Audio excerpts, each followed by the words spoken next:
Hands down, my favorite aspect of backlink building is with non-keyword focused anchors. Here, all that matters is providing quality and engaging content. In the previous module, I briefly talked about engagement and the role it plays in SEO, which is content distribution. People may not like to think of engagement as a distribution channel. Yet, at its core, engagement is about distributing an idea and having it consumed and then perpetuated on. With this in mind, here are several ways to make sure your content has engagement. First, and probably the most obvious, is with social media. These days, there are no shortage of social networks to be a part of. Yet, truly engaging a social network requires more than just creating a profile and spamming your content out. Inside these networks, there are passionate communities that you can tap into and build relationships with. For example, Facebook groups, Pinterest community boards, and Triber tribes are all communities within a community that allow you to tap into the heart of the network and engage. This is a strategy that I particularly use with Facebook and LinkedIn groups. I am an active member or group owner with several groups, and I strive to build strong relationships with the members of these groups. That way, when I share my relevant content, there is already trust in place, and it is not uncommon for group participants to then share this content with their personal networks. Media acquisition is a quick and easy way to distribute your content onto high-traffic websites and also get some great backlinks. As discussed earlier, paid backlinks are not bad if they are properly tagged. Furthermore, by getting your content onto highly visible websites, like Stumbled Upon, allows for your content to be found and linked to by other sites. Repacking content is by far one of my favorite backlink strategies, and I'm surprised how little it is done. The basic idea of repacking is taking the quality content you already have, reproduce it in a different medium, and then distribute it out to the appropriate syndication communities. For example, the site Wibbits, found here as the first result on the video syndication box, will actually take a blog post and turn it into a video for you. SoundGecko, found in the pod syndication box, will do the same thing but with audio.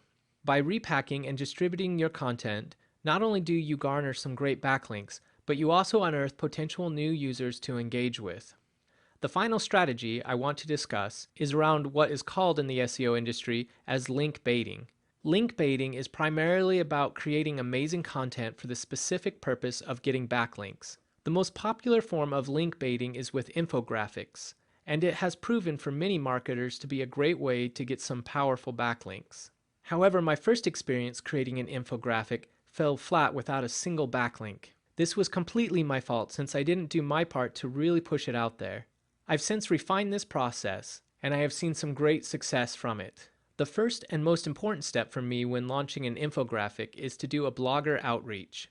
I have heard of some marketers who use their blogger outreach to actually create the infographic.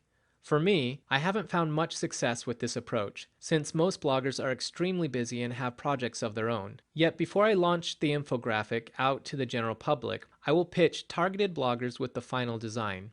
Sometimes, with large blogs, I will even give exclusive rights to publish the infographic on their site. Second is to launch the infographic to the public by creating a social media release that goes out on the wire. A social media release is basically a press release that is optimized for sharing. Here are some great news wire sites that also have the option for social news releases. Also on this list, I've linked to a great case study that shows the power of social media releases. Next is to be aggressive in submitting your infographic to as many infographic directories that make sense. Here are a few of the top directories I recommend, but I have also added a link to an article that lists an additional 100 or so more infographic directories to try out.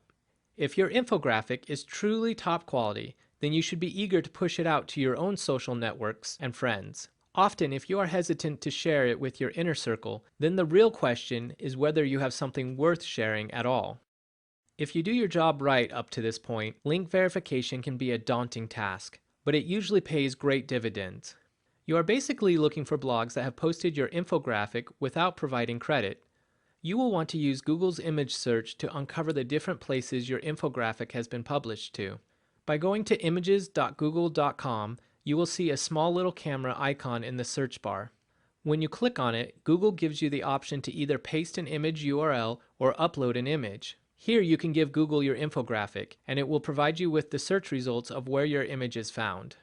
On my last infographic, Google found almost 1,000 results with websites that had published my infographic. I actually didn't visit all these results, but I did do a fair amount of outreach and received some additional great backlinks. A side benefit I've discovered from doing link verification campaigns are the new relationships established. Often I found that many bloggers were flattered that the creator of the infographic took time to find their blog and reach out to them.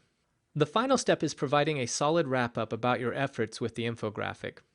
I am not always faithful in doing this step, but I have found that when I do, it actually extends the life of the project. The news media and bloggers are hungry for case studies, and giving them a case study in your specific industry gives you additional relevant links and more attention on your project.